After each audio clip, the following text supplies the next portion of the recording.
Hola, hola, bienvenidos a todos. Gracias, Nancy. Bienvenidos a todos los participantes de este webinar. Actualmente tenemos conectadas diferentes personas de diferentes países. Igualmente tenemos personas de diferentes instituciones financieras y con diferentes áreas de expertise. Entonces, muy bienvenidos a cada uno de ustedes. Yo soy Carolina Rey, directora del programa de EduFinance de Opportunity International para América Latina y el Caribe. Permítanme darles unas instrucciones sobre la logística del desarrollo de este webinar. En primera instancia, tenemos interpretación simultánea del español al inglés. Igualmente, les pedimos que usemos el chat para colocar preguntas o comentarios y habrá tiempo al final del webinar para atender esas preguntas. La sesión está siendo grabada y las diapositivas se compartirán a todos los asistentes después de finalizar la sesión. Opportunity International es una ONG global con más de 55 años de experiencia que tenemos por objetivo ayudar a reducir la pobreza en países de ingresos medios y bajos. Esto lo hacemos a través de diferentes programas. Uno de ellos es el de Finanzas para la Educación, con el cual trabajamos de la mano de instituciones financieras como aliados y motores de cambio. Esto nos lleva a presentarles el día de hoy este webinar sobre cómo generar triple impacto con una cartera sana y sostenible. Sin darles más preámbulo y teniendo en cuenta que tenemos una agenda y unos panelistas que sabemos serán de todo su interés y de toda su atención, me permito darle el paso a María Clara Hoyos, quien es una de las figuras más influyentes del ecosistema de microfinanzas en Colombia, con más de 3 décadas de experiencia en el sector financiero. Actualmente se desempeña como presidenta ejecutiva de ASO Microfinanzas, el gremio que articula a cerca de 40 entidades enfocadas en promover la inclusión financiera y social en el país. Su trayectoria se ha caracterizado por un profundo entendimiento de las necesidades de poblaciones vulnerables, así como de los retos estructurales en contextos urbanos, rurales y agropecuarios, lo que le ha permitido liderar iniciativas orientadas a la reducción de la pobreza desde un enfoque integral que combina desarrollo financiero, social, productivo y ambiental. Entonces, sin más preámbulo, le doy paso a María Clara. Hello, María hello, Clara, testing the interpretation Hola Carolina, channel. ¿cómo estás? Can you all hear me? Ante todo quiero agradecerte, pero no solo agradecerte, sino felicitarte I'd por like to esta gran thank you iniciativa, and also like porque congratulate se you for trata de this una big iniciativa initiative. no solamente local, sino It regional. is not only a Y esto local pues es initiative, but also absolutamente regional. fundamental It's fundamental para nuestro territorio, para América for Latina, our territory, for porque Latin America. precisamente esta invitación que estás haciendo y tantas personas que se están conectando muestran And la precisely this relevancia de invitation tratar y has a abordar lot of estos temas relevance conjuntamente en América on Latina. tackling these ¿Sí? themes here in Latin Todos America. conocemos esta brecha que hay We entre all la know banca this gap tradicional that exists. y en realidad todo este trabajo que realiza la industria microfinanciera and all the para industry of atender the precisamente a microfinance este to segmento de la support this población segment of the en los population cuales requieren precisely, ese apoyo de servicios financieros y no financieros where they para need superar esas support from líneas de financial and pobreza. non-financial. Dentro de estas características que todos estamos y que hemos venido trabajando, es muy importante entrar a intercambiar opiniones y experiencias, porque pues definitivamente, como lo ha dicho Carolina, y la razón precisamente de este webinar es cómo trabajar conjuntamente en estos espacios donde haya un esquema económico, una inclusión financiera y una educación.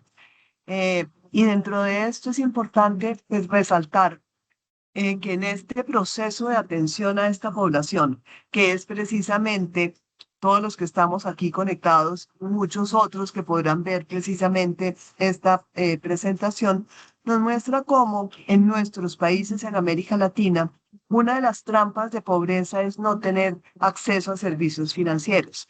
Entonces, webinar como este continúa precisamente incentivando esta posibilidad de este acceso, pero además el acceso a servicios financieros para la población de una manera totalmente responsable.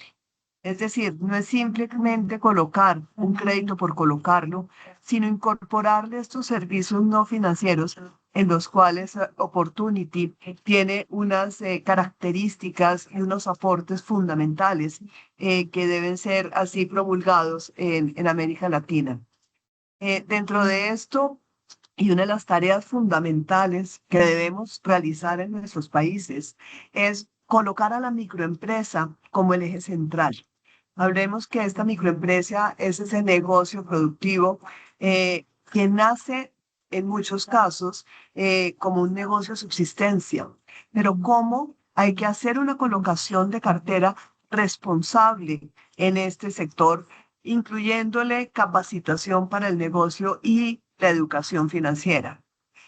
Si nosotros en nuestros países ubicamos a la microempresa como el eje central y aportamos en ese desarrollo de crecimiento, estamos permitiendo que se superen esas brechas de pobreza que existen en cada uno de nuestros territorios.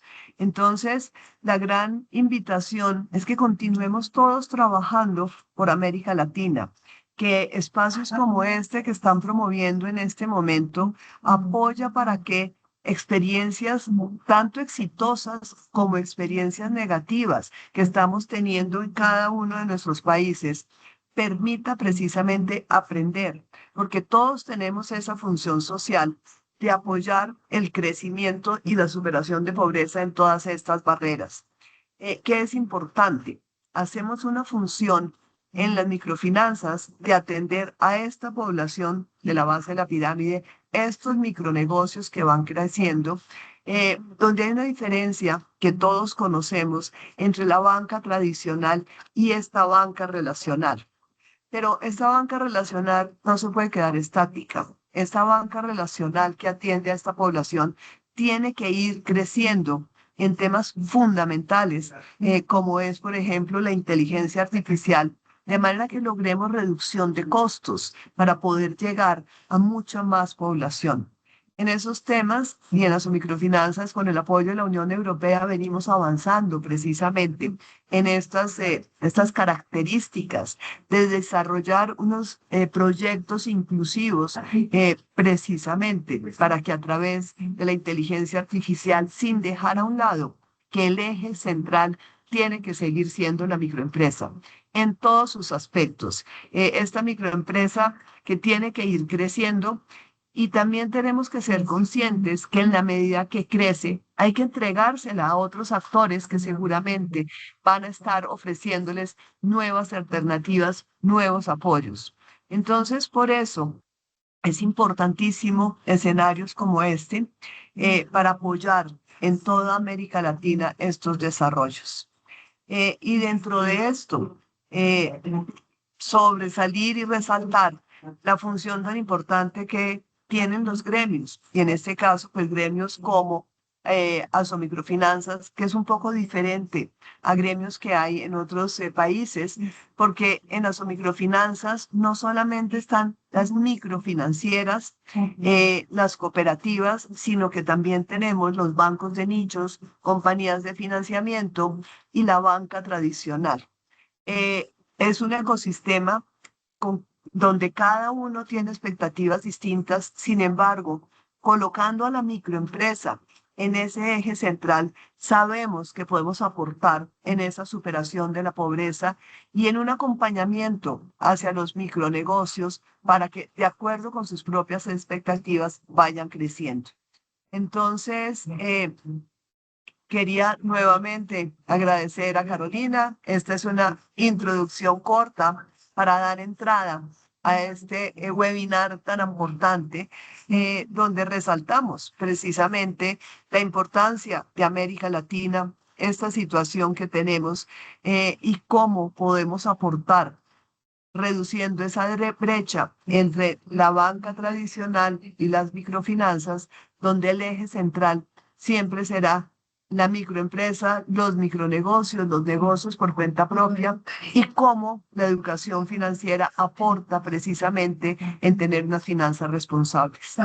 Entonces, en aras de los tiempos, quiero darles a todos esta bienvenida.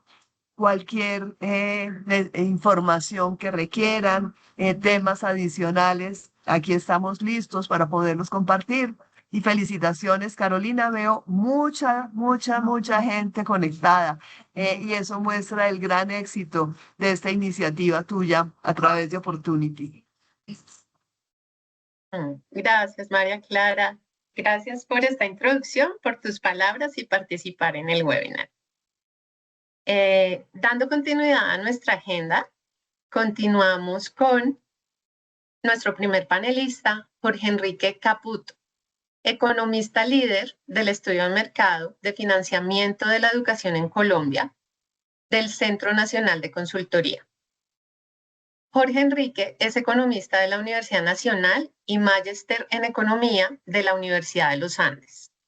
Con más de 8 años de experiencia en investigación aplicada, análisis cuantitativo y evaluación de políticas públicas en proyectos dirigidos a entidades académicas, gubernamentales y organismos multilaterales.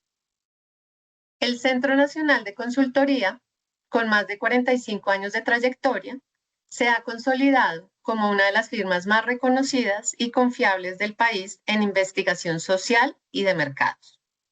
En los últimos 10 años ha ejecutado más de 4.000 estudios en Colombia y encuestado a más de 10 millones de personas. Su experiencia es especialmente sólida en el trabajo con poblaciones vulnerables, migrantes y diversas. Para nosotros es un placer presentarles a Jorge Enrique con los principales insights y conclusiones de este estudio de mercado para Colombia. Muchísimas gracias, Carolina, por la presentación. Y claro que sí, mi nombre es Jorge Caputo y el día de hoy lo que vamos a hacer es presentar los principales resultados del estudio de mercado que adelantamos para entender un poco el sector de la educación inicial en Colombia. Siguiente. Quisiera arrancar la presentación con la siguiente reflexión. ¿Por qué el sector de primera infancia es importante y por qué es importante financiarlo? Algo que es importante señalar es que, de acuerdo con muchos estudios científicos, lo que se ha determinado es que la primera infancia es la etapa más determinante del desarrollo humano. Lo que suceda en los primeros 5 años de vida va a determinar en gran medida lo que suceda en nuestras trayectorias laborales, académicas, personales, de salud, como seres humanos. Y dado lo anterior, pues cualquier tipo de inversión que se realice en el sector de primera infancia viene siendo la más costo efectiva en términos sociales. Dado lo anterior, digamos, la importancia que da Opportunity a que nos pensemos en el diseño de productos financieros específicos en este sector, tanto para los centros educativos como para los hogares. Y el mensaje clave es, invertir en educación iniciando simplemente es un gasto social, sino es una estrategia de desarrollo sostenible. ¿Quieres pasemos a la siguiente? En adición a lo anterior, es importante señalar que más allá del tema social, existe una necesidad real de los dos actores principales del mercado educativo, tanto centros educativos como los hogares, de acceder a crédito. Y eso lo explica principalmente la coyuntura crítica fundamental del sector. Actualmente Colombia está experimentando un fenómeno de transición demográfica que está marcada por una reducción sostenida en el número de nacimientos, en la tasa de natalidad y por último en la población de primera infancia. Pero esto no implica que el sector pierda relevancia, sino que cambia la lógica completa de este mercado. La demanda se ve más selectiva, exigente y más orientada hacia la calidad. Y dado esta nueva realidad, ¿esto qué implica para ambos actores fundamentales y sus intereses de financiamiento mediante el crédito? Por un lado, para los centros educativos, el financiamiento deja de ser una figura accesoria, sino que se convierte en una herramienta de adaptación fundamental para poder mantenerse en esta nueva realidad.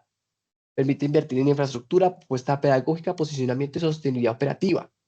De hecho, en la gráfica que ustedes pueden ver en la parte inferior, es el número de créditos que se han desembolsado a centros educativos de acuerdo con la información de la Superfinanciera. Y lo que podemos ver es que están tendiendo a crecer sobre todo en el último año. Y se espera que siga creciendo más debido a la coyuntura crítica del sector. De hecho, digamos, nosotros estimamos que el mercado efectivo de crédito fueron 140.000 millones de pesos en el año 2025, pero dado las proyecciones y lo que se espera, dada la nueva normalidad, se espera que el mercado potencial viene siendo 340.000 millones de pesos y se esté materializando apenas un poco más de un tercio en este momento, pero que es un mercado con potencial de crecimiento. Siguiente. Pero digamos, este tema no solo está afectando a los centros educativos, sino también a los hogares. Porque lo que sucede es que el gasto no tiende a contraerse, a pesar de que hay, digamos, hay menos población. No es que el gasto se vaya a disminuir, sino que tiende a encarecerse más. De hecho, lo que ha sucedido en todos los países que han transitado por la transición demográfica es ese tema, que la demanda se empieza a aumentar, digamos, el gasto en educación empieza a aumentar. Y, digamos, lo que se puede ver acá es que precisamente es lo que está sucediendo de acuerdo con la información del DANE. Entonces, hay una necesidad fundamental de financiamiento en esta coyuntura, tanto para centros educativos como para hogares. Siguiente. Y nosotros, digamos, en esa línea, nosotros, digamos, con Opportunity, el Centro Nacional de Consultoría, desarrollamos un estudio de mercado para entender un poco los dos actores clave del ecosistema y debido pues a cuestiones de tiempo vamos a profundizar en los principales hallazgos por cada uno de los dos sectores y unas conclusiones finales. Siguiente. Con base a los centros educativos, es que es un actor un poco más formal dentro del mercado, más tradicional si lo queremos ver así. Nosotros identificamos sus ingresos y sus gastos. Nosotros identificamos de que la gran mayoría de los centros educativos, los gastos mensuales que tienen, los ingresos cubren estos gastos mensuales. Sin embargo, hay temas de liquidez que es importante tenerlos en cuenta, dado la naturaleza como funciona el sector, tanto que ellos reciben ingresos no todos los meses del año por el funcionamiento y también porque hay una proporción de padres que tienen que endeudarse. Y algo fundamental que nosotros analizamos dentro del estudio de mercado es la relación de los centros con la necesidad de crédito. Nosotros identificamos de que los centros educativos no es que recurran al crédito, su visión no es al crédito como una herramienta que les permita solucionar problemas de liquidez, sino que es una herramienta que está mucho más orientada a metas de crecimiento. Nosotros estimamos que el 37% de los centros educativos que nosotros encuestamos tienen un crédito activo y principalmente va a virar hacia esa destinación. Si quieres, pasemos a la siguiente. Y algo importante es tener en cuenta que nosotros indagamos también por qué no tienen más acceso al crédito y que, digamos, están abocados a más debido a las condiciones del mercado cambiante y no es tanto por barreras económicas, sino más bien por barreras culturales y de confianza, y eso es una reflexión principal de este estudio de mercado para ambos segmentos.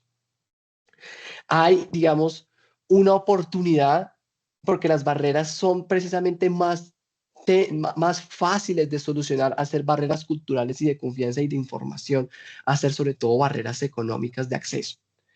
Y nosotros también indagamos un poco sobre, sobre el interés de acceso a crédito, y para el 77% el acceso a crédito fue fundamental para ayudar a cumplir las metas de crecimiento, y realmente los centros educativos, dada la coyuntura actual, están muy dispuestos a vincularse con soluciones especializadas de crédito y a solicitar crédito en el corto plazo bajo condiciones adecuadas.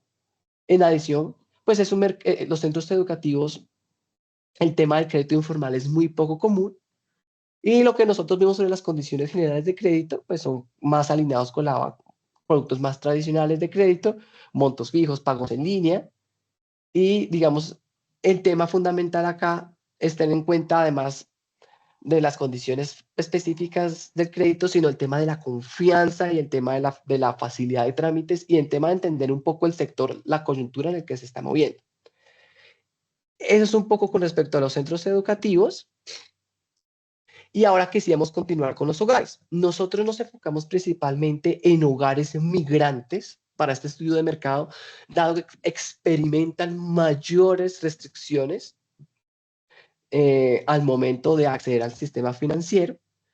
Digamos, de esta diapositiva lo que nos queremos llevar es que son ingresos, digamos, mucho más variables, hay una estacionalidad mucho mayor que generalmente se tiende a presentar en los meses donde está la temporada escolar de sus hijos, y que también existe pues el tema de la informalidad, es importante en esta población. Igualmente nosotros también indagamos un poco su relacionamiento con el crédito, y nosotros identificamos que principalmente estos hogares se vienen moviendo por temas de billeteras digitales, que es el producto que más, digamos, ellos utilizan y se apropian.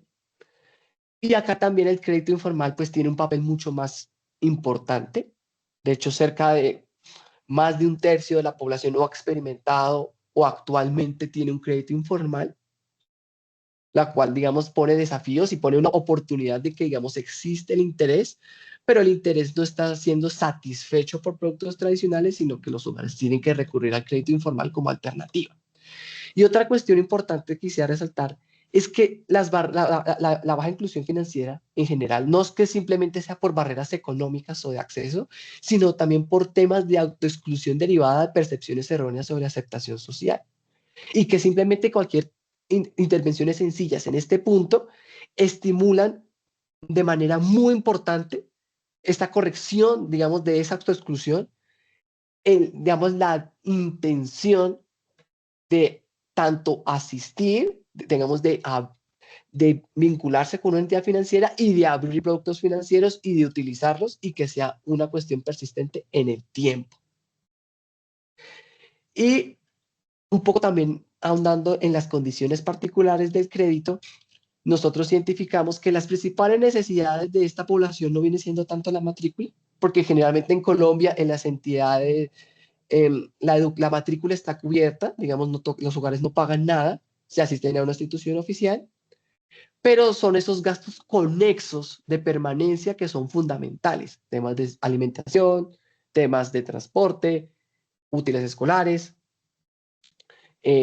vestuario escolar, etcétera. Y son, digamos, los créditos que ellos están solicitando son montos bajos, menores a 500.000 pesos.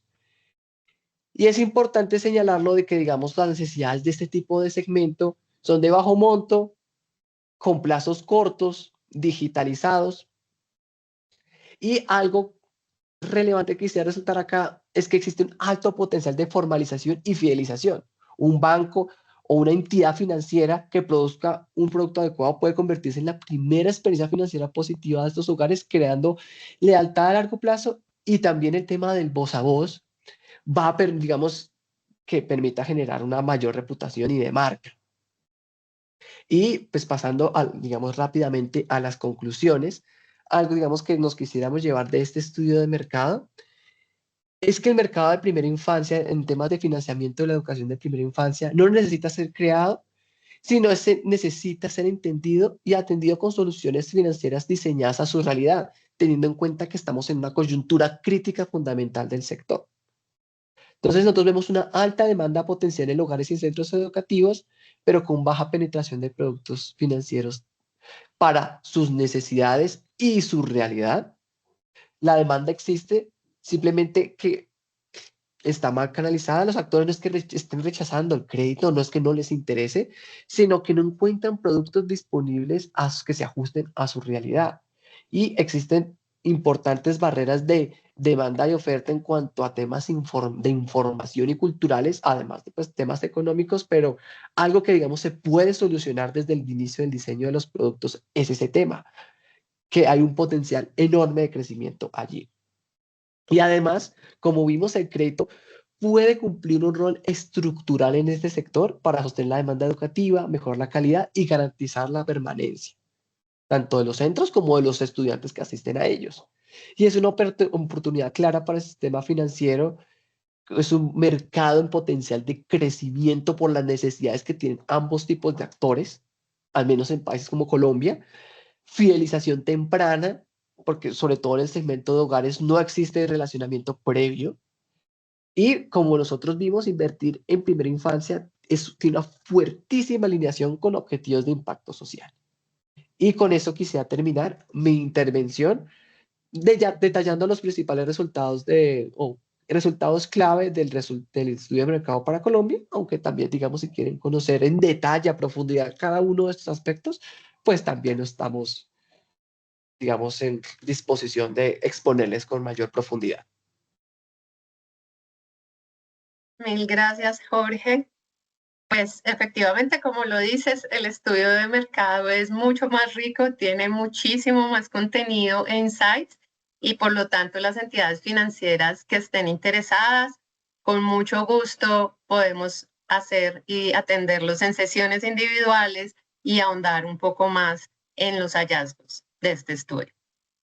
Siguiendo con la agenda, pasamos con Julio Muñoz. Julio es economista líder del estudio de mercado que hicimos para el Ecuador y es el Chief Executive Officer de la firma Datum BI. Julio es economista con 15 años de experiencia liderando proyectos en sectores estratégicos como estadística, desarrollo económico, tecnología e inteligencia de datos.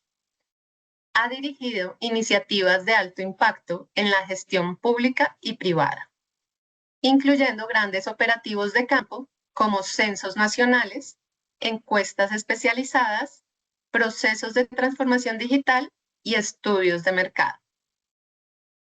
Su trayectoria combina el levantamiento de información y la analítica de datos con estructuración de negocios y proyectos a gran escala. A través de su firma, Datum BI, cuenta con formación internacional, igualmente en economía para el desarrollo, y ha representado a Ecuador en diferentes espacios multilaterales. Entonces, Julio, adelante.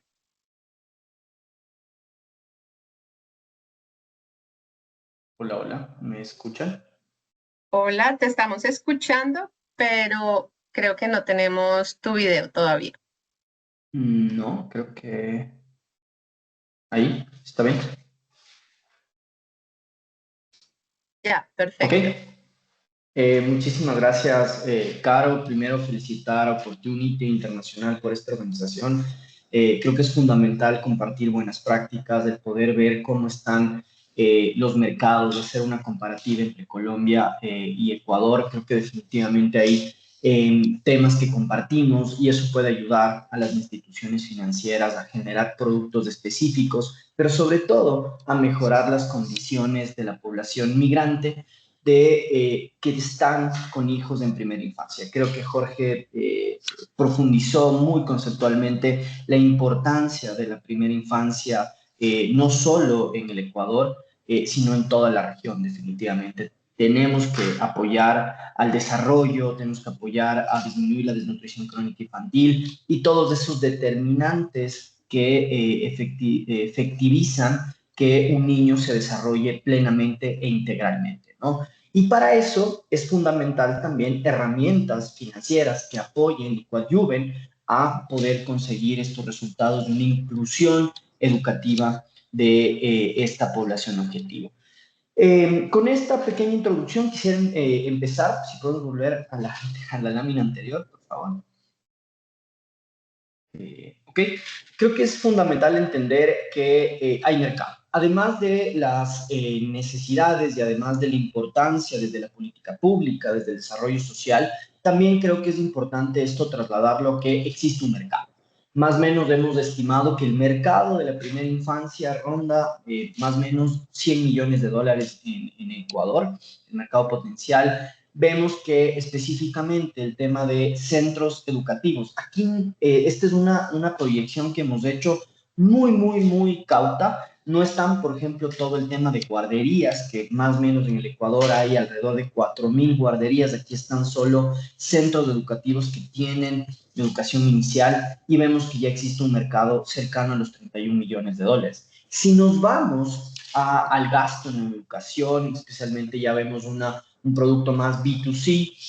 En padres, aquí lo que estamos tomando es la fotografía de la población migrante, o sea que en el hogar, ya sea el padre o la madre son migrantes o el hijo, y efectivamente multiplicar por lo que nos dan las cuentas satélites de educación, el gasto en educación, y más o menos llegamos a una estimación de $66 millones de dólares. Esto quiere decir que es un mercado, hay un mercado potencial y hay que irlo trabajando, pero tiene sus particularidades como cualquier otro que hay que analizarlos a detalle para poder generar confianza. ¿Por qué hablo de esta palabra? Van a ver a lo largo de la presentación que también hay un tema de confianza. Sigamos, por favor. Algunos temas fundamentales, el tema del riesgo, capacidad de pago. Yo aquí quiero hacer un énfasis, la parte de la izquierda, la del tema de capital humano. Vemos que existe una subutilización de la fuerza de trabajo. Vemos que si comparamos la formación que tiene el segmento objetivo de migrantes, son personas que tienen educación superior, eso quiere decir que tienen una formación, pero están trabajando en otro tipo de actividades que generan una subutilización de esa fuerza de trabajo. Es más, si comparamos la población migrante, tiene mejores o una mayor nivel de educación superior que el promedio nacional en el Ecuador. Un dato importante es que también existe una volatilidad de los ingresos. El 35% de estos hogares tienen ingresos irregulares o ingresos diarios. Pero si vemos del otro lado de la moneda, el 64% tiene ingresos regulares, y eso es un dato que es extremadamente importante. Tenemos una exclusión financiera, llega alrededor del 44%, pero aquí no hablamos de una exclusión financiera de algún producto especializado, algún crédito, no. Son excluidos de algo tan simple como una cuenta de ahorros. Y creo que esto es fundamental que lo tomemos en consideración para el análisis, la creación de productos especializados. Y uno de los resultados que mucho nos llamó la atención, lo analizamos a detalle con Carolina, es este patrimonio oculto, ¿no? Vemos que son hogares que tienen cierto tipo de activos que podrían servir en términos de garantías como autos, equipamiento, tecnología, amenities, digamos, y todo el equipamiento del hogar. Creo que eso es un tema importantísimo de ponerle un asterisco sobre la característica que tienen estos hogares migrantes con hijos en primera infancia. Sigamos, por favor.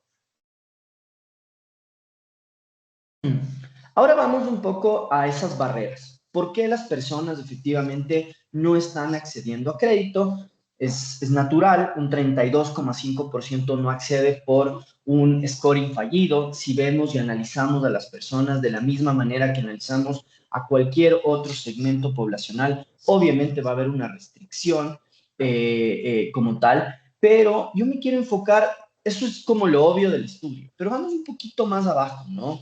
El tema de casi un 26% de la población nos menciona que existen trámites complejos, que hay una tramitología complicada para poder obtener un crédito. Y creo que eso es algo que hay que mencionarlo, hay que ponerle un asterisco en las distintas reuniones que hemos tenido con instituciones financieras en el Ecuador. Esto es algo que también se ha puesto sobre la mesa.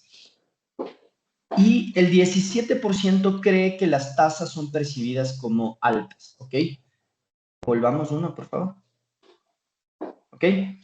Y hay un 16% que dice, mira, prefiero financiar esto con recursos propios. ¿Cuáles son las razones de rechazo? ¿Cuál es ese motivo de la negación del crédito? Casi el 76% son fallas en las garantías como tal, y hay una falta de capacidad de pago, un punto crítico, estructural como tal, de por qué no acceden a ese crédito. Vamos una más, por favor.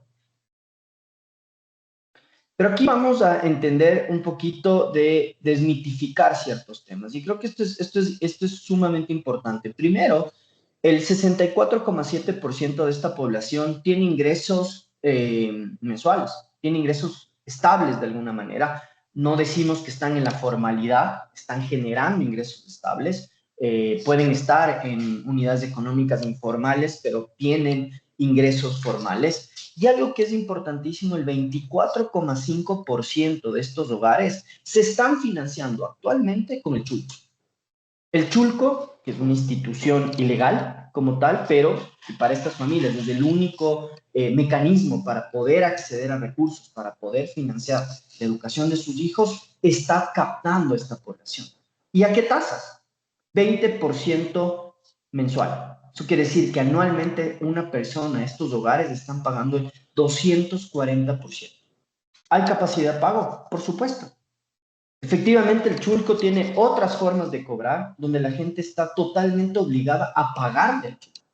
Entonces, hay capacidad de pago, tenemos que crear productos especializados que puedan tomar en consideración las características de esta población, pero definitivamente son personas que tienen un nivel de educación superior como mínimo, están generando ingresos. Obviamente hay que analizar temas de arraigo, por ejemplo. ¿Cómo determinas el arraigo? Si tú pides 5 años como arraigo en un país, obviamente mucha gente va a salir o va a comenzar a ser excluida del mercado. Entonces hay que conversar de estos temas, pero lo que hemos demostrado y lo que podemos observar con el estudio que hemos hecho en Ecuador es que existe capacidad de pago y la gente lo está pagando, pero está siendo captada por instituciones ilegales como es el Chulco. Sigamos, por favor. Y aquí es algo que también es algo fundamental. Debemos desmitificar que el crédito o el gasto en los hogares está exclusivamente hacia la matrícula de pensión. Si vemos en este sentido, en el estudio de Ecuador, podemos observar que la matrícula de pensión pesa el 23%. Realmente todo el resto de habilitantes para que la persona, para que el niño pueda ir y estudiar y estar en una escuela son los que más pesan. Casi el 77% está en gastos complementarios de alimentación. Es fundamental el transporte. Los padres tienen que llevar y retirar a estos niños. Son niños en primera infancia, menores de 5 años. Los suministros. Entonces, si se piensa en un crédito, no solo tenemos que enfocarlo en un crédito educativo, que para el caso ecuatoriano tiene tasas específicas, tiene un techo específico, pero si lo analizamos de forma un poco más minuciosa, vemos que esto va más allá de específicamente un crédito educativo, sino que hay que poder apoyar en todos los gastos también complementarios, que son los que más pesan en la canasta de gastos educativos que tienen los hogares migrantes, en este caso de primera infancia. Vemos que existe un gasto anual de transporte de casi cercano a los $900, gasto anual de pensión cercano a los $500. Entonces, no solo tiene que ser un producto enfocado en pensión, matrícula, sino en generar todos los habilitantes para que estas personas puedan llegar y puedan estudiar, para que estos padres puedan llevar a sus hijos, puedan alimentarlos, puedan generar, comprar los suministros que sean necesarios como tal. Sigamos, por favor.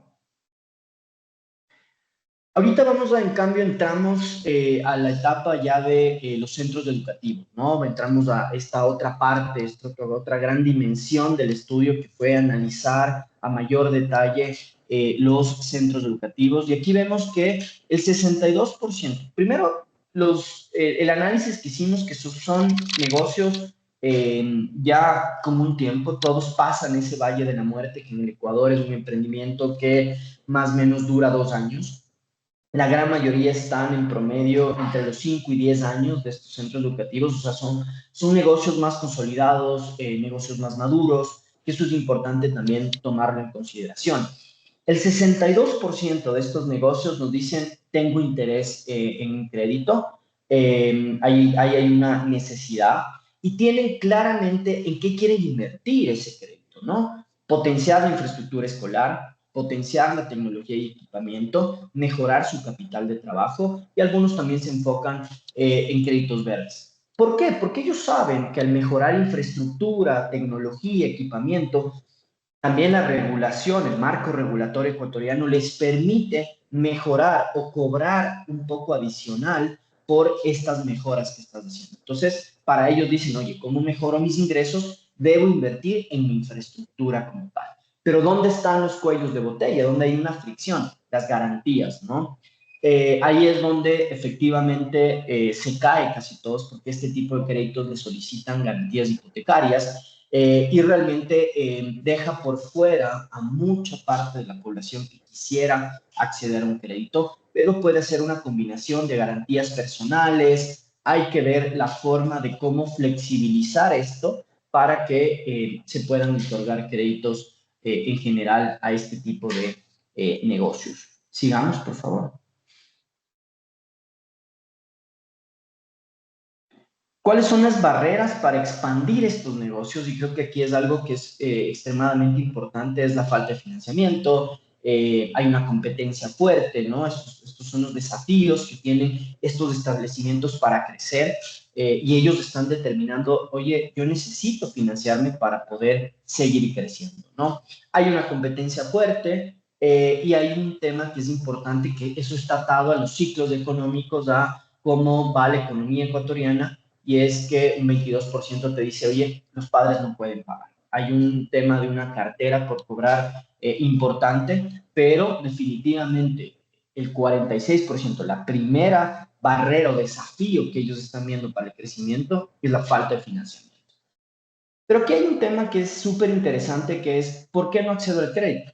Y el más alto, está en temas de una barrera cultural, y eso es muy ecuatoriano, de no querer endeudarse, tenerle miedo al endeudamiento. Entonces ahí entran campañas de cultura financiera que efectivamente te puedan decir, oye, si utilizas correctamente, enfocas correctamente con un buen proyecto y una buena estructuración, el crédito es fundamental. El crédito te permite salir y te permite crecer. Y ahí hay una barrera que hay que trabajarla muy a detalle en términos de cultura financiera. Y muy atado a eso, un 32% prefiere utilizar recursos propios, ¿no? Y un 16% dice, tengo miedo de no poder cumplir. Entonces, al final, no generan una autoexclusión, no solo el tema de garantías o los temas tradicionales que puedes tener, sino también hay barreras culturales propias de autoexclusión, que también muy bien lo mencionó Jorge en el análisis de Colombia. Entonces, aquí es importantísimo el sistema financiero, bancos, cooperativas, no solo deben colocar, sino deben vender tranquilidad, deben transmitir tranquilidad con una educación financiera clave de por qué los créditos ayudan a potenciar y a generar desarrollo económico, definitivamente. Sigamos, por favor. Pero aquí también hay algo, hay un pequeño fe de ratas. En los ingresos promedios son alrededor de $15,000, más o menos, de estos centros. Pero aquí hay un tema que es importante, y es cualquier crédito, si estos establecimientos tienen que entender la estacionalidad de los créditos, definitivamente. Aquí hay un tema de costa, por ejemplo. Aquí hay un tema fundamental, que en la costa hay un punto crítico en marzo, donde el 41% reporta que tiene cero ingresos, y luego tienen entre enero y febrero dificultad de recaudo, porque obviamente vienes de todo un gasto de los hogares sumamente fuerte de las fiestas de diciembre, y eso genera una presión adicional hacia los centros educativos. Hay que entender, hay que generar una estrategia de mitigación donde se incorpore los periodos de gracia como tal, que se entienda la estacionalidad del negocio para poder captar y poder colocar de mejor manera. Ya para ir cerrando esta intervención, creo que es fundamental hacer un resumen de conclusiones súper fuerte. La población migrante tiene ingresos, el 64% tiene ingresos estables, no hablamos de formalidad, pero sí de ingresos mensuales. Actualmente casi el 25% de esa población se está financiando con el chulco a tasas del 20% mensual. Eso quiere decir que tienen definitivamente capacidad de pago. Hay activos ocultos, hay que, obviamente, en ciertos casos flexibilizar. Y ahí la cooperación internacional, los donantes, las instituciones financieras tienen que trabajar en estructurar estos productos de la mano del sistema financiero local para poder disminuir el riesgo, pero que estas personas puedan acceder. En términos de los establecimientos educativos de primera infancia, son negocios consolidados, están generando ingresos, pero hay que entender muy bien el tema de la estacionalidad de sus ingresos. Tienen clara la película hacia dónde quieren invertir, pero necesitan apoyo, necesitan financiamiento. Eso es un poco el resumen, esto es una pastilla de todo el estudio tan grande que se hizo en Ecuador, pero queríamos darles los principales insights que hemos analizado desde Ecuador. Muchísimas gracias a todos y muy abiertos a cualquier pregunta que tengan. Muchas gracias, Julio. Pues igualmente creo que es súper interesante la presentación, las grandes conclusiones que nos alcanzaste a mostrar, e igualmente invitamos a todas las entidades financieras del Ecuador que quieran ahondar un poco más en este estudio de mercado y en todos los hallazgos que tenemos, pues a contactarnos. Les dejaremos nuestros datos en el chat para poderles ahondar y explicar mucho más el estudio de mercado y esas conclusiones y oportunidades a las que hemos llegado. Siguiendo con nuestra agenda, continuamos con un panel en el cual vamos a poder poner sobre la mesa temas y compararlos frente a lo que dice la teoría con las investigaciones que han hecho nuestros líderes economistas y lo que dice la experiencia. Para este panel doy paso a Nancy Kutz. Nancy es consultora de asistencia técnica de Opportunity International. Nancy es contadora pública y auditora con especialización en consultoría tributaria. Cuenta con una sólida trayectoria en el sector de microfinanzas y en la implementación de proyectos de inclusión financiera, educación financiera y el diseño de productos crediticios inclusivos, coordinando alianzas clave entre instituciones financieras, actores locales y programas de desarrollo local. Durante los últimos 6 años ha liderado con Opportunity International la expansión estratégica de la cartera de crédito educativo en Guatemala y algunos países de Latinoamérica. Nancy, bienvenida. Muchísimas gracias, Carol. Muy buenos días a cada uno de ustedes. Es un placer conducir con ustedes este espacio. Quiero presentarles a nuestros ponentes de este panel. Estoy invitando entonces a los dos presentadores que ustedes ya vieron, Jorge Enrique Caputo. No me voy a extender en la presentación de su experiencia, que ya la hicieron al inicio. Y también quiero presentarles a Julio Muñoz, que también va a formar parte de este panel. Bienvenidos. Por el lado de nuestras instituciones financieras, quiero presentarles a Luis Ernesto Pérez. Él es director comercial de COSAMI, una institución financiera aliada de Opportunity en Guatemala. Luis Ernesto tiene más de 15 años de experiencia en el sector financiero, es mercadólogo de profesión, tiene especialización en marketing y riesgos financieros y también ha trabajado con diversas instituciones financieras de Guatemala como la Federación Nacional de Cooperativas y actualmente es director comercial para COSAMI RL. Dicho sea de paso, es la cooperativa más grande actualmente dentro del país. En su experiencia nos destaca la creación de diversos productos financieros como ahorro y crédito con enfoque social y la implementación de nuevos créditos para las microempresas. Bienvenido, Luis Ernesto. También estoy invitando a nuestro panel a Margaret Gutiérrez. Margaret es ingeniera financiera de la Universidad Nacional de Colombia, con más de 20 años en experiencia estratégica en los sectores bancario y empresarial. Como fundadora y CEO de Avance, lidera una fintech de impacto social, galardona globalmente por promover la inclusión y autonomía económica de mujeres migrantes y poblaciones no bancarizadas en América Latina. Bajo su gestión, la organización alcanzó la certificación 2X Global Best in Class, el estándar más alto en inversión en enfoque de género, y ha sido semifinalista en Solve Meet en 2 ediciones. Reconocida como mujer inspiradora y fundadora disruptiva de EUPANA News. Margaret combina una sólida base técnica en gestión de riesgos con un compromiso probado en la defensa de derechos humanos y el empoderamiento económico femenino. Bienvenida, Margaret, Jorge, Luis y Julio. Vamos a iniciar nuestro panel el día de hoy. Margaret, no sé si estás con nosotros. Sí, señora, aquí estoy, pero no tengo habilitada la cámara aún. Ok, si nos apoyan de ese lado, por favor, con la habilitación de la cámara de Margaret. Ok, mientras se va resolviendo la situación técnica, para iniciar, un segundo, por favor.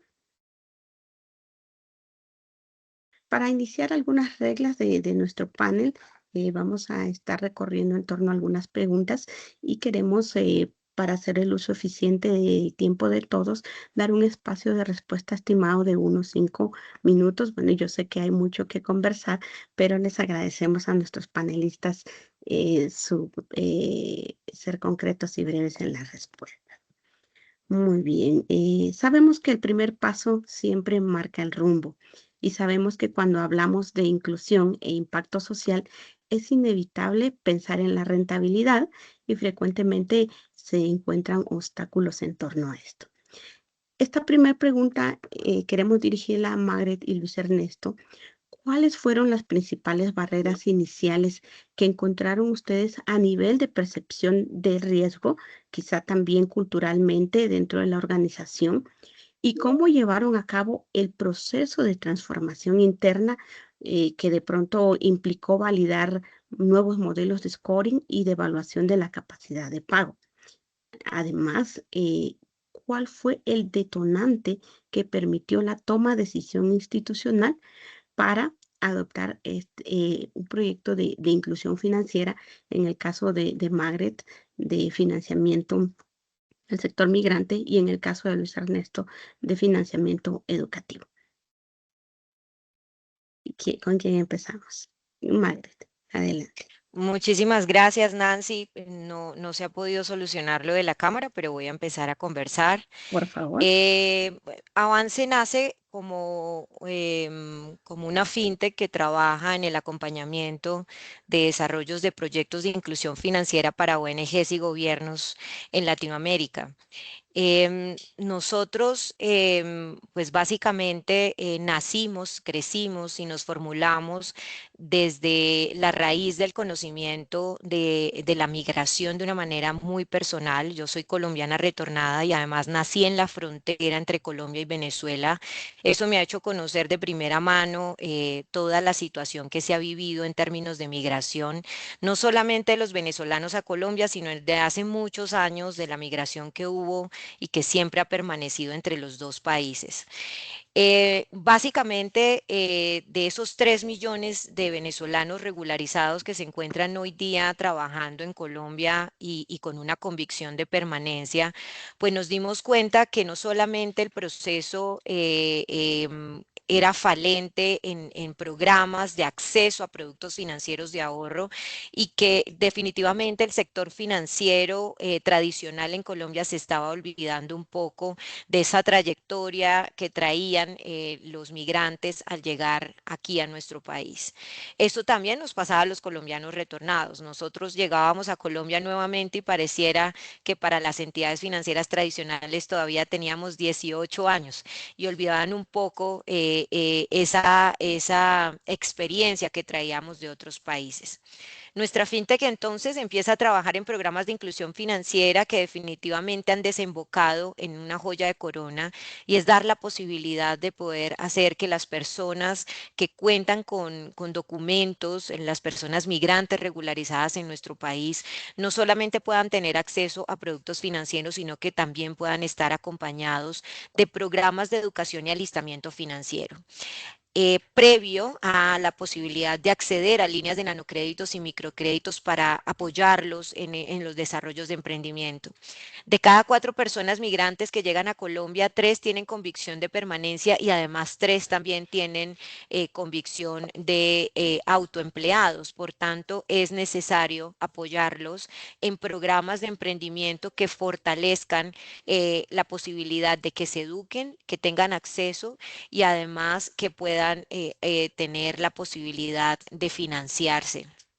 Las poblaciones que hemos atendido puntualmente en el caso de las barreras que hemos encontrado, tal y como lo decían algunos ponentes anteriormente, es la autoexclusión. Los migrantes de pronto en algún momento piensan que al llegar a Colombia no tienen oportunidades y hemos estado trabajando desde la industria fintech y desde las microfinancieras en Colombia de una manera muy unida, haciendo un ecosistema muy compenetrado para poder darles la información adecuada y que las personas definitivamente puedan tener acceso y que sepan que existimos entidades financieras que creemos en ellos y en esas oportunidades.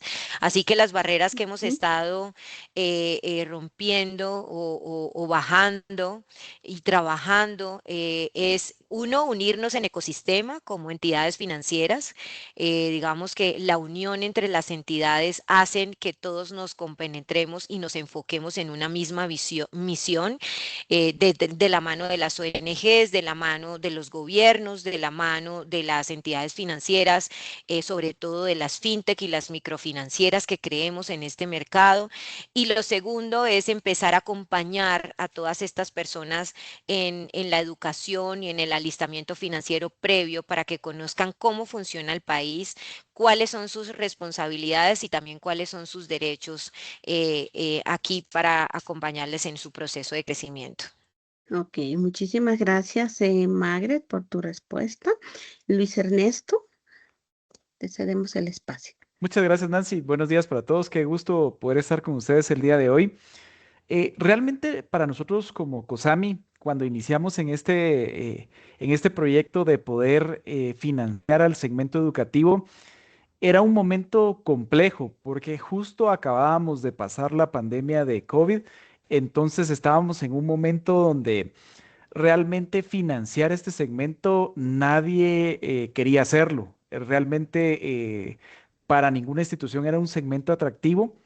Y cuando nosotros tuvimos este primer acercamiento con Opportunity, vimos la oportunidad que había para financiar a instituciones educativas, a los mismos estudiantes o incluso hasta los maestros de estas instituciones, lo vimos como todo un reto, pero también veíamos la necesidad que había de financiar a este segmento.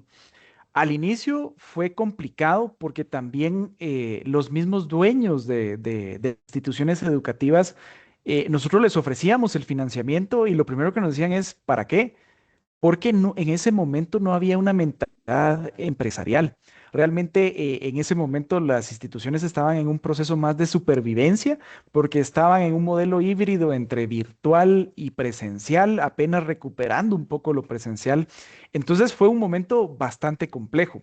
Ya saliendo de esa parte de que fue el momento donde estaba terminando la pandemia, luego lo que vimos fue el principal reto fue crear esa mentalidad de empresarial en los dueños de las instituciones. ¿Por qué? Porque en Guatemala se da un fenómeno donde los dueños de instituciones educativas o colegios se enfocan principalmente en generar utilidad y tienden a competir únicamente por el diferenciador precio. ¿Quién cobra más barato por la educación? Pero el problema de esto es que entonces estas organizaciones tienen instalaciones muy poco adaptadas para hacer instalaciones educativas, no tienen buena ventilación, no tienen buena iluminación, no tienen acceso a servicios sanitarios adecuados para niños. Entonces todo este tipo de situaciones afectan la calidad educativa. Para nosotros el principal reto fue crear esa necesidad en el dueño de las instituciones. Nuestro equipo comercial tuvo que hacer un gran esfuerzo para poder eh, transformar esa mentalidad para que pues el dueño del colegio pudiera ver la oportunidad que hay en invertir en sus instalaciones, en tener una mejor atención para los niños, y esto pues cambió completamente. Hoy en día nosotros ya hemos tenido la experiencia de poder transformar 57 instituciones educativas donde hemos transformado completamente colegios, y pues vemos cómo esto les permite acceder a tener a poder cobrar no solo un poco más, sino que tener una institución más sólida, que tenga un mejor flujo de efectivo y que sea más sostenible en el tiempo.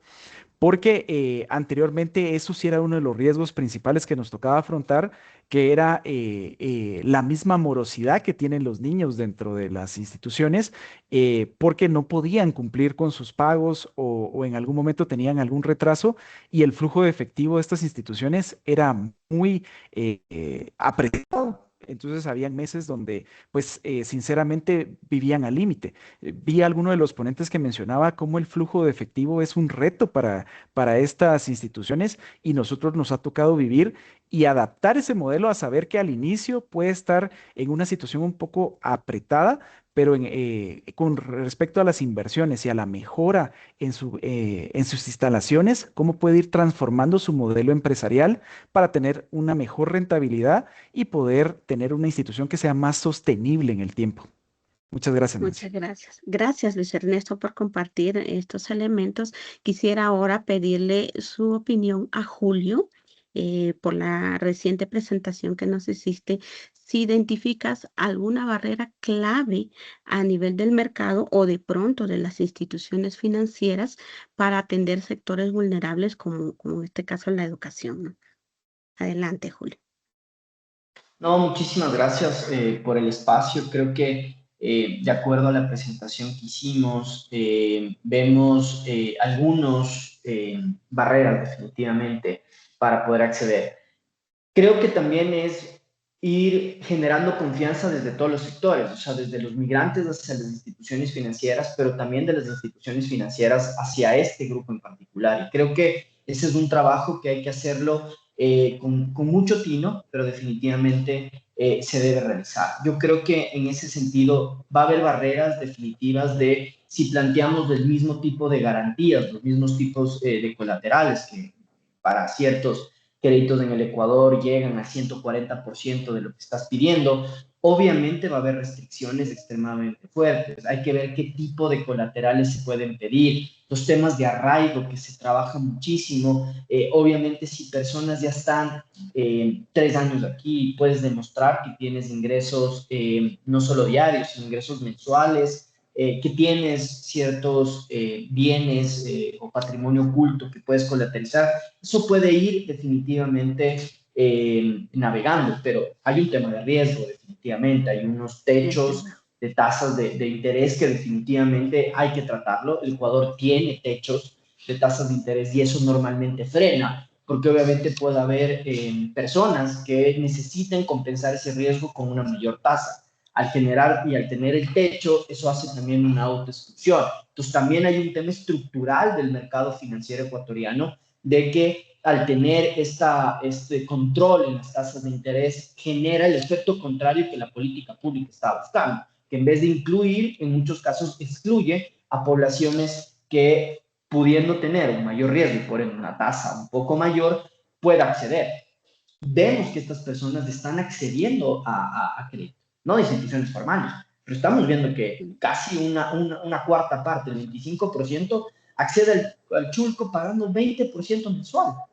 20% mensual. O sea, en el peor de los casos, la tasa de microcrédito más alta en Ecuador llega al 27%. Y aquí hay varias instituciones financieras que me han de decir, no, Julio, el promedio está hasta por el 20%. ¿Ya? 20% anual. Ellos pagan mensualmente ese valor. ¿Tienen posibilidad de pago? Sí. Porque aquí no es que entra la cobranza y luego el buro de crédito. O sea, si tú no le pagas al chulco, tienen otros mecanismos no tan formales para que la gente pague. Eso también hay que entender. Estas personas están pagando. Lo que necesitan es una oportunidad. Necesitan una alianza donde se trabaje de la mano.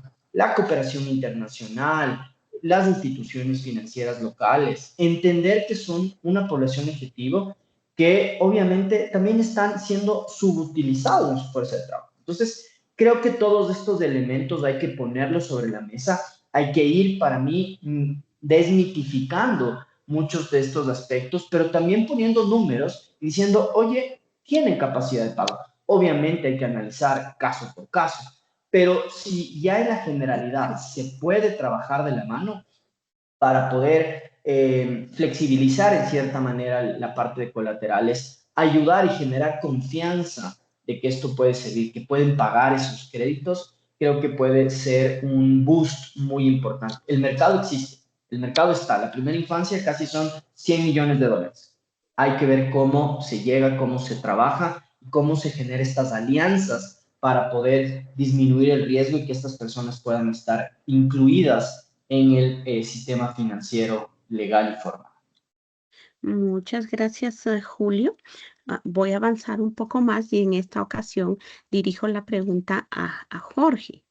Jorge, una vez superadas las barreras iniciales para la atención a estos segmentos de mercado más vulnerables, la ejecución en el día a día es la clave del éxito.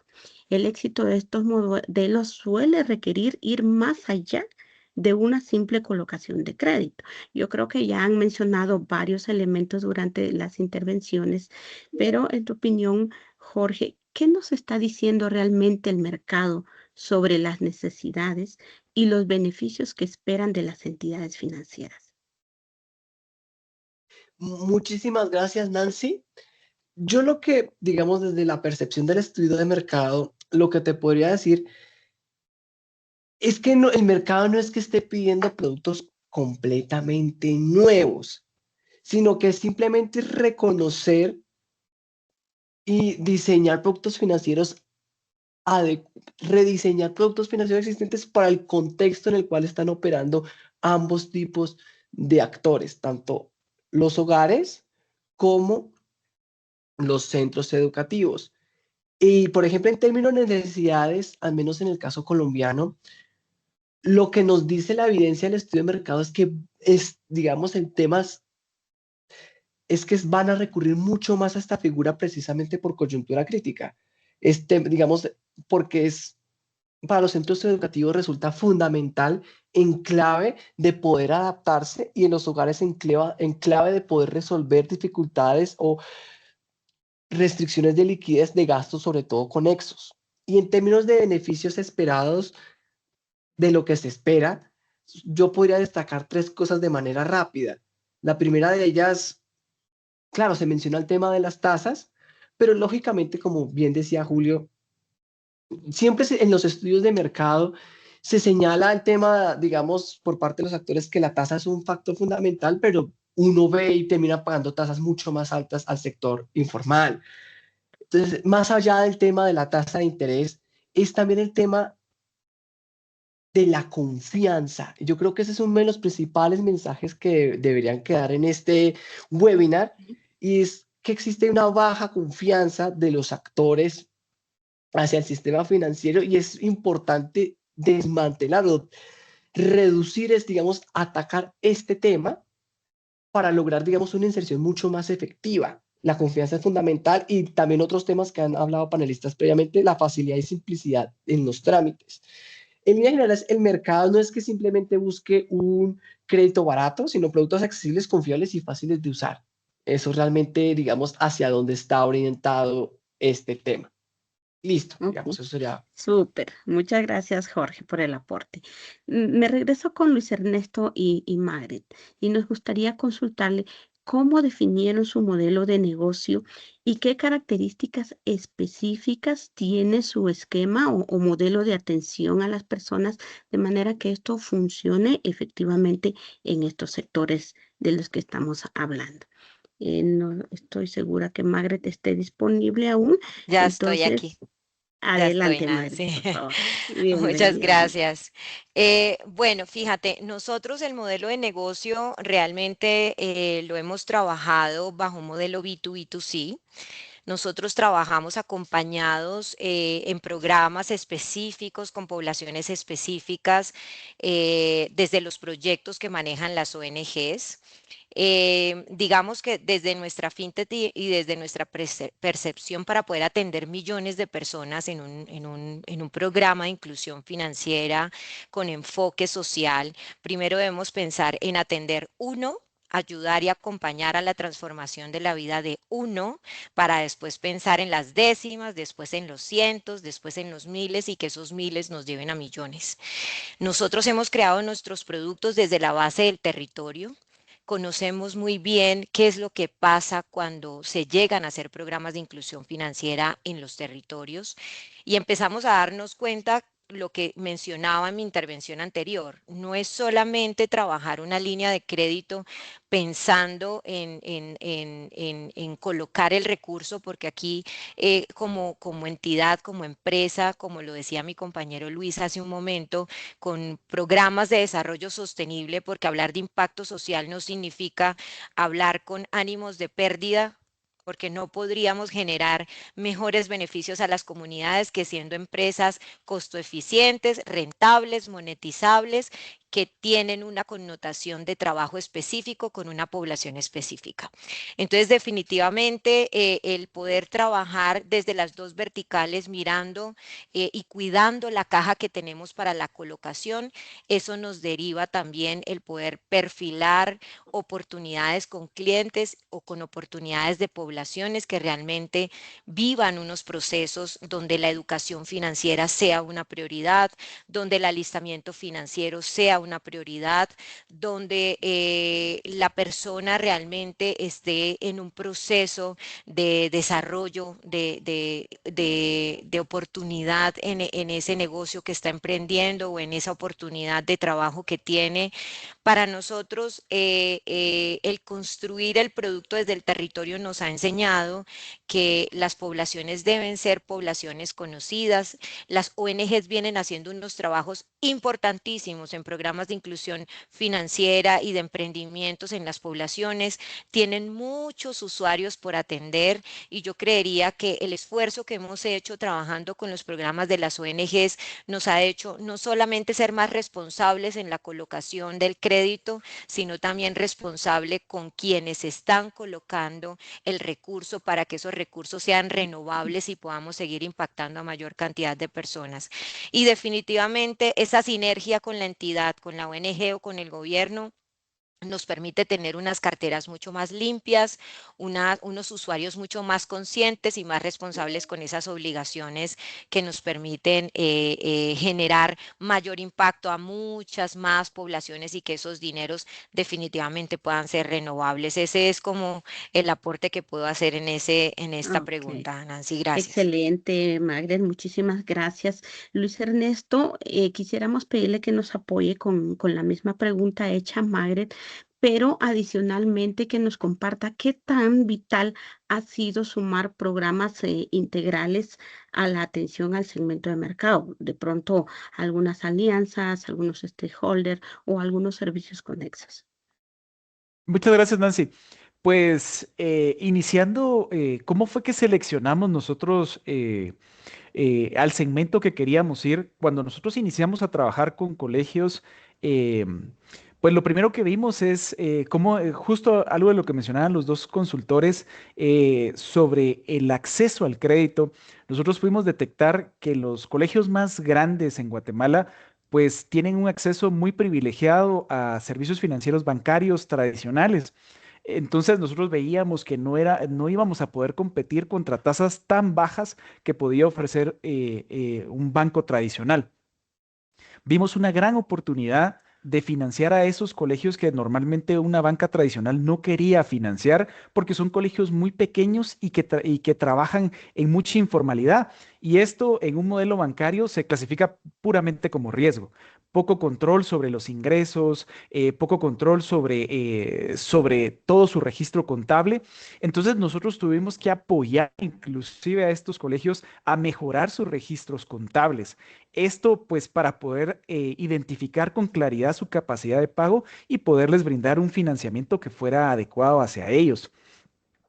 Pero también dentro de ese proceso de ayudarlos a mejorar sus controles, vimos oportunidad que justamente la pregunta que me hacía Nancy, ¿qué pudimos identificar? Que como programas adicionales, nosotros pudimos identificar que muchos de estos colegios pequeños, y cuando hablo de colegios pequeños, hablo de colegios que cobran entre menos de $70 de cuota mensual.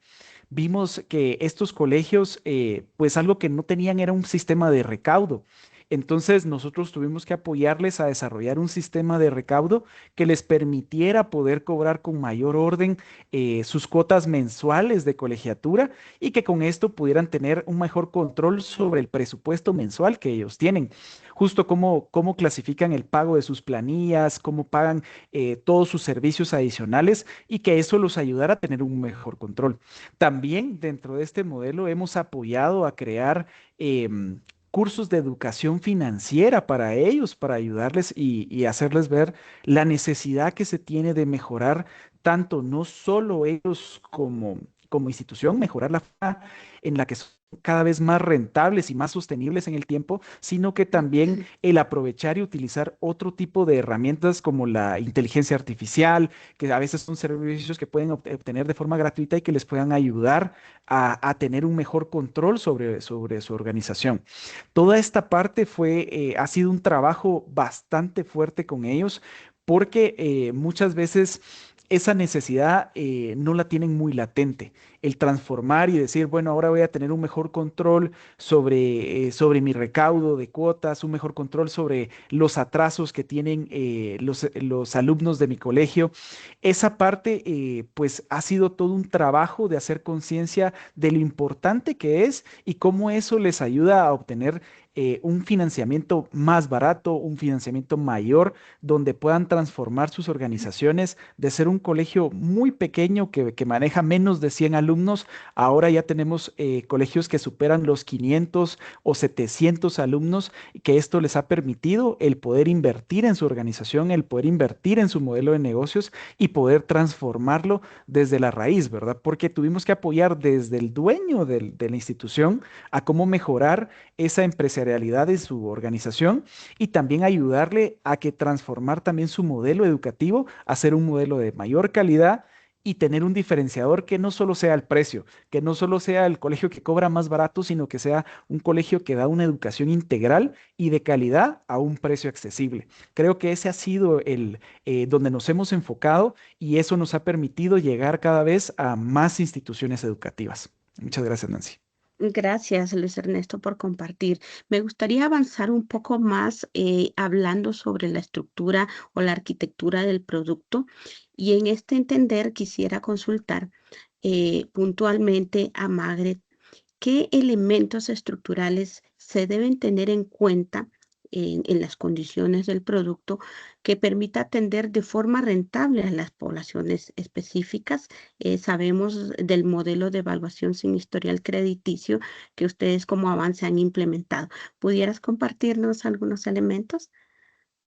Claro que sí, Nancy. Uno de los elementos para nosotros fundamentales es que nosotros contamos con billeteras digitales y tal como lo decía uno de los compañeros que anteriormente estaba compartiendo con nosotros este espacio, las billeteras digitales son uno de los productos financieros que les permite a los usuarios tener acceso a un producto de ahorro y poder construir desde ahí la base de un historial crediticio. Creo que fue Jorge Enrique el que nos hizo el comentario. Y poder desde ahí construir historiales crediticios que permitan tener esa posibilidad de acceso. Punto número 1, conocer a los usuarios, poder identificar cómo ellos están moviendo su dinero desde el punto de vista de la recepción de remesas, desde el ahorro, desde sus gastos personales, desde el pago de su celular, y digamos que los scoring alternativos nos permiten poder conocer toda esta información. Lo segundo, vuelvo e insisto, no existe inclusión si no existe educación. Las poblaciones tienen que aprender a educarse financieramente, poder identificar cuáles son sus responsabilidades, cuál puede llegar a ser su nivel de endeudamiento, porque no se trata solamente de colocar el recurso, sino también de poderlo recaudar, de ser conservadores en la identificación y la responsabilidad que tenemos frente a los fondeadores de los créditos para poder recaudar la cartera. Entonces, las poblaciones tienen que estar educadas, alistadas, perfiladas. Hay personas que construyen historiales crediticios durante muchos años con movimientos en entidades financieras que definitivamente no trabajan el perfil de la persona. Entonces, la educación no solamente tiene que estar enfocada en el ahorro y en el presupuesto, sino en el ahorro, en la educación digital, aprender a utilizar los recursos financieros digitales que tenemos para poder construir esas historias de manera adecuada, y el alistamiento financiero, que definitivamente va enfocado en crear un perfil para poder presentarme a una entidad financiera tradicional o una fintech. El siguiente ejercicio que nosotros hacemos dentro de la educación y el alistamiento y el conocimiento del cliente en su historial es comenzar poco a poco, no necesariamente porque yo considere que necesito $1,000, $2,000 para un proyecto en formulación de emprendimiento. Ese es el dinero que la entidad financiera tiene que entregar. Yo pienso que el conocimiento, y como lo decía otro de mis compañeros también supremamente acertado, es el que la entidad financiera definitivamente empiece a creer en esa persona. Debe ser una relación construida en el tiempo, donde existan de parte y parte voluntades, y que podamos construir también la experiencia de pago de los usuarios para poderle generar un bienestar.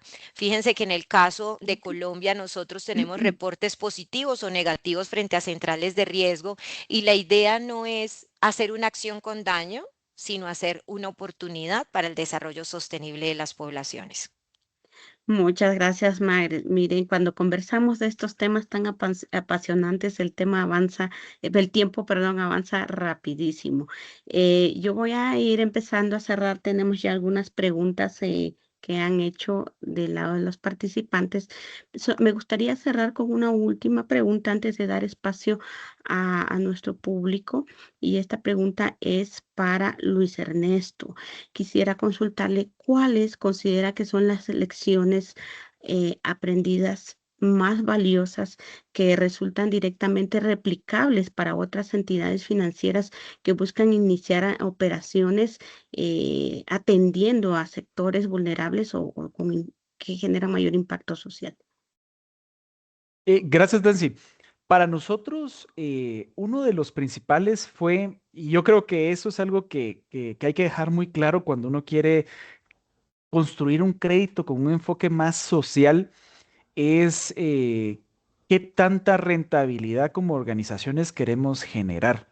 Realmente, yo creo que Margaret lo mencionaba muy bien, nadie quiere crear un producto para generar pérdidas.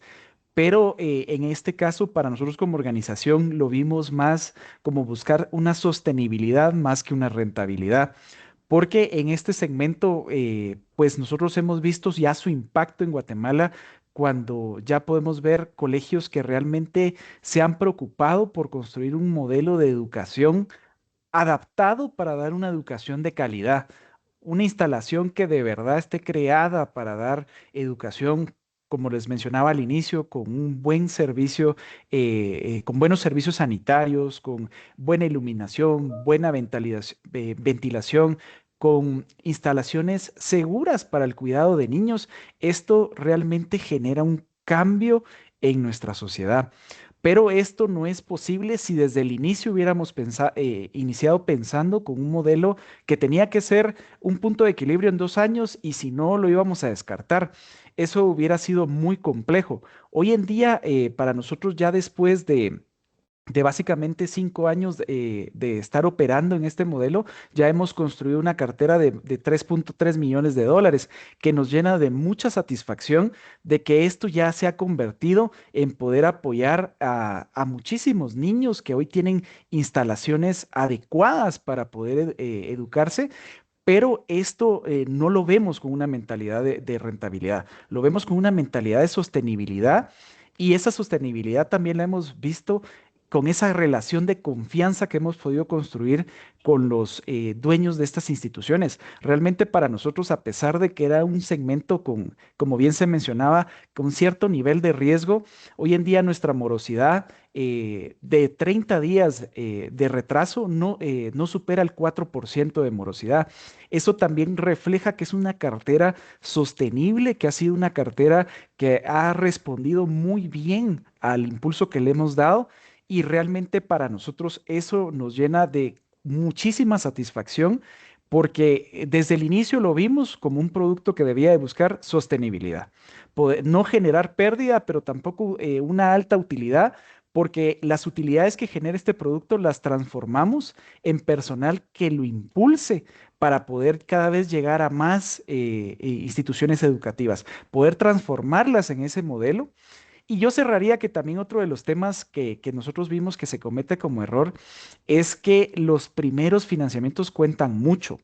Porque después es diferente ya abordar ese primer financiamiento, siempre va a ser el más difícil, pero cuando se logra, este se vuelve en un referente que puede ser palpable para el siguiente. No es lo mismo ya llegar con ese dueño del colegio y decirle, mire, nosotros financiamos a X institución, ha tenido una transformación, y que sea un poco más palpable para ellos, y que cada vez esa referencia entre los mismos dueños de instituciones se haga masivamente.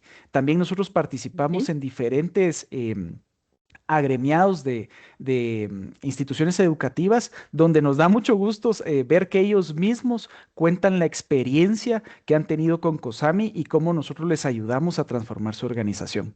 Gracias, Nancy. Ok, muchas gracias. Y ya que lo tengo en el uso de la palabra, me voy a quedar todavía con usted y me voy a ir pasando a las preguntas que han hecho de nuestro público. Nos hicieron varias preguntas, pero hemos seleccionado como las más recurrentes. Las otras preguntas seguramente vamos a estarlas respondiendo posterior a este espacio. Pero nos preguntan, Luis Ernesto, ¿qué porcentaje de cartera improductiva genera el crédito educativo? ¿Tuviera usted alguna referencia para nosotros en esta línea? Si improductiva, pues tal vez el término para mí no sé a qué se podrá referir, pero si la vemos como una cartera de no pago o una cartera morosa, para nosotros eso representa, como les mencionaba, un 4% del total de nuestra cartera colocada, que han sido 3.3 millones de dólares colocados en el mercado de Guatemala. Únicamente hoy en día tenemos 92.000 dólares que se encuentran en una mora superior a 30 días, que ese ha sido nuestro riesgo que se ha materializado después de estos años de estar trabajando. Muchas gracias, Nancy. Ok, gracias, Luis Ernesto. Bueno, y adicionando, después de casi 6 años de estar trabajando en la atención al segmento. Cierro entonces el espacio con una pregunta dirigida a Julio. ¿Por qué en el estudio realizado en Ecuador, por qué no se analiza el sector oriente? ¿Pudieras apoyarnos, Julio?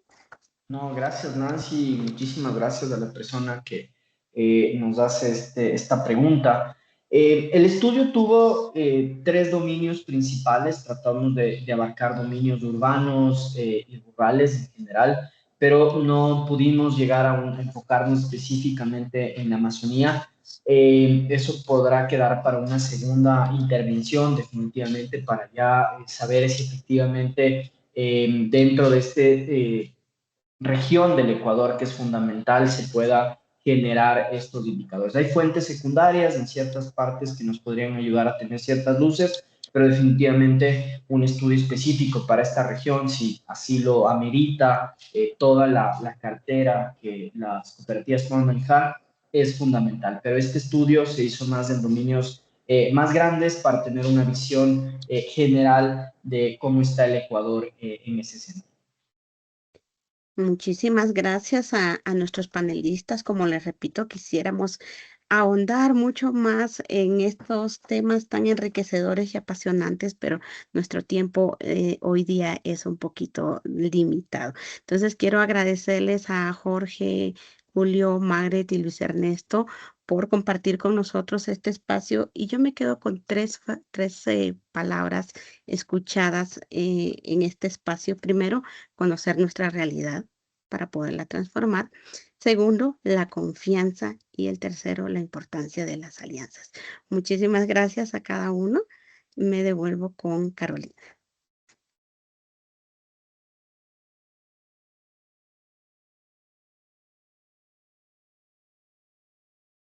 Gracias, Nancy. Gracias a todos los panelistas y Nancy por este panel tan enriquecedor. Estamos seguros que queríamos seguir ahondando en todos estos temas, pero como lo dice Nancy, nuestro tiempo y el tiempo de ustedes es limitado. Entonces le damos paso a Valeria Llerena. Valeria es economista graduada de la Pontificia Universidad Católica del Ecuador con una maestría en Administración de Empresas, MBA, en el IDE. Cuenta con más de 20 años de experiencia en el sector financiero nacional, principalmente en microfinanzas e inclusión financiera. Actualmente es la directora ejecutiva de la Red de Instituciones Financieras de Desarrollo, organismo orientado a promover la inclusión financiera en este país. Se desempeñó por más de 8 años como líder del equipo técnico de la Superintendencia de Bancos en los cargos de intendente y directora nacional del sector financiero privado. Valeria, es un gusto tenerte aquí para tener las conclusiones a este webinar tan interesante y tan importante para nosotros. Gracias. Buenas tardes con todos. Muchísimas gracias, Carolina, por este espacio y mis felicitaciones por esta iniciativa regional que permite compartir, discutir y analizar sobre la importancia de la inclusión financiera, principalmente dirigida hacia grupos vulnerables. Y sobre todo pone sobre la mesa un tema fundamental que también es la educación financiera desde edades tempranas. Este espacio se convierte no solo en un lugar importante de intercambio de experiencias, sino también de visualización de casos reales y posible colaboración entre los diferentes actores a nivel de toda la región. Y bueno, llegamos al fin de este webinar y a mí me ha tocado cerrar con algunas reflexiones. Y yo creo que la principal es que la generación de carteras sociales dirigidas a grupos vulnerables representan realmente una oportunidad estratégica para las entidades financieras. ¿Y por qué pasa esto? Y es que la rentabilidad y el impacto social, como han dicho algunos de los panelistas, no son visiones opuestas. Por el contrario, cuando hay un enfoque adecuado, cuando hay un enfoque con modelos que respaldan, se refuerzan mutuamente. Y no nos olvidemos, y también lo dijeron, es que el crédito juega un papel fundamental en la inclusión financiera y también juega un rol clave en las personas, pues estas pueden acceder a mejores oportunidades económicas y también mejorar su calidad de vida. Las personas que acceden a créditos pueden empezar un negocio, financiar actividades productivas, adquirir activos fijos, comprar una vivienda, pueden acceder a educación o tecnología, y por tanto el crédito se convierte en un puente fundamental para mejorar estas condiciones de vida de la población y romper los ciclos de pobreza, principalmente, como decimos, en los grupos vulnerables.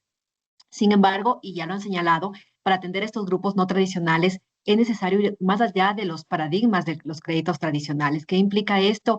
Es entender cuáles son las necesidades puntuales y reales de estos grupos poblacionales. Y también cambiar un poco la forma en que entendemos el riesgo, la forma en que segmentamos a nuestros clientes y la forma en que diseñamos los productos, los servicios y las soluciones para los mismos. Esto implica también reconocer que estos modelos tradicionales no siempre van a capturar la realidad de todos los segmentos y que también existen otras formas de evaluar y acompañar y otorgar estos créditos. Y es importante tener en cuenta que estos grupos poblacionales requieren también de abordajes distintos y de metodologías que sean adaptadas y una comprensión también más profunda de lo que son sus contextos. También quiero destacar que esta atención de grupos vulnerables no es solo una acción social como tal, sino que también genera beneficios tangibles y claros para las propias instituciones financieras. ¿Y por qué? Porque estos beneficios y es que les permite diversificar su cartera, les permite reducir también riesgos de concentración, abrir nuevos segmentos de mercado que tengan potencial de crecimiento. pero también mejora la fidelización de los clientes y también la permanencia de los mismos a largo plazo. Y creo que algo fundamental en lo que se enfocan hoy por hoy las entidades es que fortalece esta reputación institucional en un entorno donde ahora el propósito, la inclusión y la sostenibilidad son más valorados principalmente por fondeadores y también alianzas estratégicas de fuera. Las instituciones que trabajan con estos temas de inclusión, de sostenibilidad, de atención a grupos vulnerables, suelen acceder a líneas de financiamiento preferenciales, a fondos de impacto, a cooperación técnica, y esto también incrementa el valor de la entidad financiera en el largo plazo. Se traduce todo esto en instituciones que sean más sólidas, más competitivas y también que estén mejor preparadas para enfrentar todos los cambios del entorno que vivimos hoy por hoy. Como les decía, también quiero sumar a todo esto la importancia de las iniciativas de educación financiera que venimos haciendo ya en nuestros países desde hace mucho tiempo. Tal vez no con todos los resultados que quisiéramos, pero que son imprescindibles para generar inclusión financiera. La educación financiera se vuelve un factor crítico realmente para apoyar los temas de inclusión. Y cuando es brindada de forma adecuada, y sobre todo desde edades tempranas, creemos que no solo aporta con conocimientos financieros, sino también con habilidades que permiten ir cambiando el comportamiento de la persona para para acceder a productos con información clara, con decisiones que sean informadas como tal, pero también facilita el acceso y uso eficiente de esos productos y servicios financieros. Y es fundamental no solo generar planes de estudios, no solo incorporar la educación financiera en la educación formal, sino también es brindar a niños, jóvenes y adultos herramientas que les permita alcanzar sus capacidades, pero también que les permita incluirse en el sistema financiero y generar más oportunidades económicas para todos. Realmente hoy más que nunca en un entorno que tiene una transformación constante, las entidades que logran integrar los temas de inclusión, sostenibilidad y rentabilidad son las que realmente tendrán un futuro más estable y un futuro claro en el ámbito financiero. Es un reto importante y no solo para las entidades financieras. Yo creo que es importante destacar que todos los actores del ecosistema financiero estamos involucrados y aquí las entidades públicas juegan un papel fundamental para implementar política pública que realmente favorezca los temas de inclusión y educación financiera. Ahí escuchaba que hablaban, por ejemplo, de tasas de interés. Aquí en el Ecuador impulsamos desde hace mucho tiempo el tema de que se cuenten con tasas de interés que reflejen la realidad del mercado. Eso es importante. Y los gremios también son fundamentales. ¿Por qué? Porque los gremios debemos proporcionar y difundir conocimiento, debemos trabajar en proporcionar experiencias reales, con casos reales, como se comentaban el día de hoy. El generar incidencia política, el lograr el acceso a financiamiento y asistencia técnica a las entidades financieras, todo esto aporta. Por eso la cooperación realmente se vuelve fundamental y el trabajo conjunto se vuelve un papel clave en este proceso. Y bueno, para cerrar, yo creo que en esta línea destaco mucho estos espacios que permiten visibilizar esa realidad en nuestros países, las acciones que ya se están implementando, y creo que es nuestro deber seguir avanzando con esa convicción de que es posible incluir financieramente a estos grupos tradicionalmente excluidos, generando un valor económico y al mismo tiempo transformando esta realidad. Muchas gracias, Carolina, nuevamente.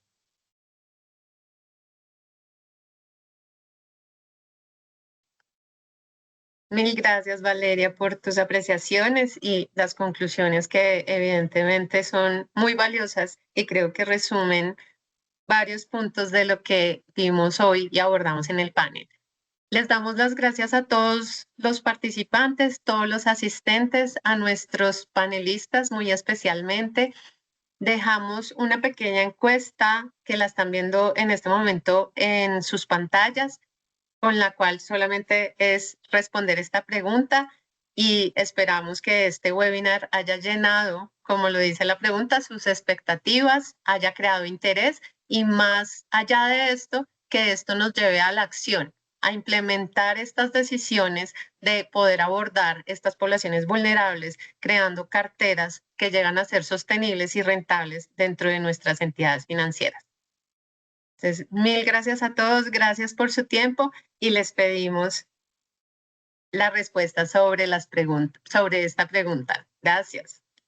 Gracias y nos veremos en otra ocasión. Gracias, un abrazo, que pasen muy bien. Chao, chao.